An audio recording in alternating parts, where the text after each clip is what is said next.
Winnowing. So ఈరోజు చాలా సంతోషంగా ఉంది. విన్నింగ్ టీంలో మళ్ళీ ఇంకొక కార్ రావడం జరిగింది. సో ప్రతి ఒక్కరి డ్రీమ్ అనేది ఉంటుంది కార్ తీసుకోవాలనేది.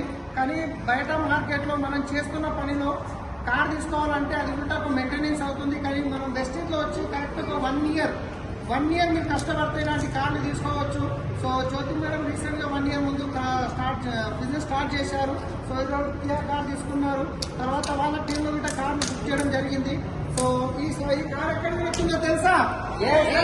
సో బయట మనం టీవీలో చూస్తుంటాం, మీ పేస్ట్ లో ఉప్పు ఉంది, మీ పేస్ట్ లో ఉప్పు ఉందా, మీ పేస్ట్ లో బొగ్గు ఉందా అంటారు. వేసాను. కానీ మన పేస్ట్ లో ఉప్పు ఉంది, బొగ్గు ఉంది, దాంతో పాటు కార్లు ఉన్నాయి, లగ్జరీ హౌసెస్ ఉంది, లక్షల్లో ఇన్కమ్ ఉంది. ఎవరైతే మీకు ఈ వీడియో పంపిస్తున్నారో వాళ్ళతో మాట్లాడండి. మీకు బిజినెస్ లో హెల్ప్ చేయడానికి రైట్ పర్సన్. మీరు గిట్ట కార్ తీసుకోవచ్చు, లక్షల్లో ఇన్కమ్ తీసుకోవచ్చు. Thank you.